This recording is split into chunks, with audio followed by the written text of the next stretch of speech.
In addition to the S Pen, you can also use the Samsung Galaxy Tab S7 with an official keyboard cover. The keyboard looks very promising because it has a kickstand and a touchpad built in. However, with a price tag of under $200, it is very expensive.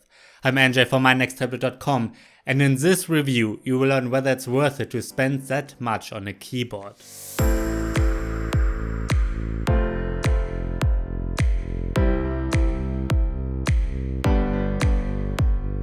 Before we start, don't forget to subscribe to this channel. I've got lots more videos about the Galaxy Tab S7 and the S7 Plus coming up. I think the keyboard cover for the Galaxy Tab S7 is well made. It features a cover with an integrated kickstand that you attach magnetically to the back of the tablet. The keyboard part with the touchpad is separate and connected magnetically as well. So if you want, you can use the back cover with the kickstand without the keyboard when watching movies, for instance. The integrated kickstand is quite strong and you can open it very wide.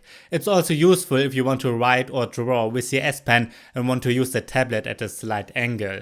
The hinge of the kickstand is made of metal. Besides that hinge, the cover is made of plastic completely. It doesn't feel cheap, and in fact it does feel well made.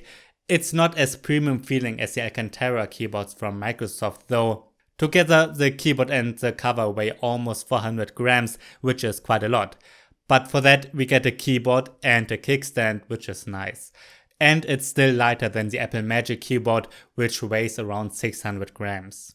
If you connect the back cover and the keyboard and close it, the back of the tablet and the screen are protected. The frame is always free though. There's a cutout for the cameras, and behind a little pocket the S Pen can be protected and charged at the same time. Let's check out the keyboard. Even though it's smaller than your standard desktop class keyboard, it's quite big for a tablet. Since the Galaxy Tab S7 has an 11-inch screen, it can be bigger than keyboards made for 10-inch tablets, that's obvious. We get separate arrow keys and function keys are built into the numbers row. I was able to type with the keyboard blindly very fast, it's quite comfortable. The keys offer a real travel and are spaced far enough from each other. With that being said, I often work with tablet keyboards, so it could take you a couple of hours to get used to the smaller space. But if you worked with the 11-inch Apple iPad Pro or with the keyboard for the Microsoft Surface Go 2 before, then you will feel right at home. The keyboard for the Galaxy Tab S7 Plus offers more space, of course. It's a bit disappointing that you can't use the keyboard at an angle that is possible with Microsoft's tablets, for instance. Here the keyboard always lies flat on a table. A background light would be nice to have too, but it's missing. Samsung is supporting a couple of keyboard shortcuts.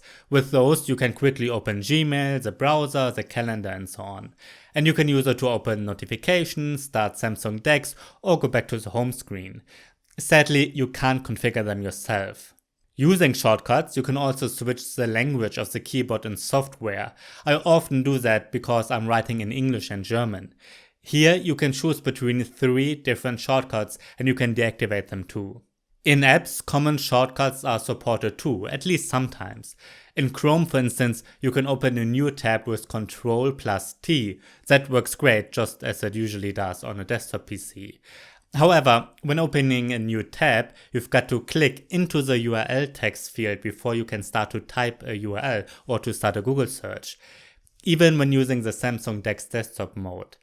In a desktop operating system, you usually can start to type immediately. Well, it's not a huge issue, of course, but it shows that Samsung DeX, even together with the keyboard, is not perfect yet and doesn't always work like a desktop operating system. But I do like that you can configure the Galaxy Tab S7 so that it starts Samsung DeX automatically once you connect the keyboard. Samsung DeX has improved a lot, I will get more into it in my final review. Below the keyboard we get a touchpad that's made of plastic too. It's much smaller than the ones of standard laptops, but it works very precisely. I mostly use the touchpad when working in Microsoft Word when I have to switch between rows and so on, and sometimes inside the browser. Often I'm also using the touchscreen or the stylus when navigating through apps. Actually, it's really useful to have 3 methods with this tablet. You can use the touchscreen with your finger, the S Pen and the touchpad, and you can seamlessly transition between the 3. The touchpad does support multi-touch gestures, not just for scrolling, but also to get to the home screen, pull down the notification bar, or switch between opened apps. These kind of gestures work in the normal mode, but also in Samsung DeX. So, is it worth it to spend around $200 on the keyboard cover for the Galaxy Tab S7? Well, it depends on how much you would use it, of course. Unlike with the Galaxy Tab S6, I didn't encounter any huge weak points this time. Instead, I like the keyboard a lot.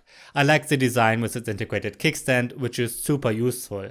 And I was able to type with the keyboard as well as with the Apple Magic Keyboard, which costs even more.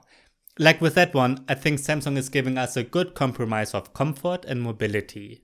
The keyboard is worth it if you work a lot while traveling, in cafes for instance, or on a train or plane. It's great for that.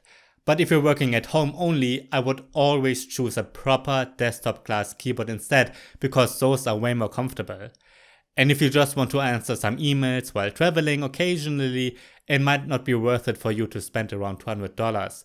For occasional use, I think the Logitech Keys to Go is a solid alternative. Alright, that's been my review of the keyboard cover for the Samsung Galaxy Tab S7. If you have any questions, write them down below. I will have my final review of the Galaxy Tab S7 and lots of comparisons coming up soon, so subscribe to the channel.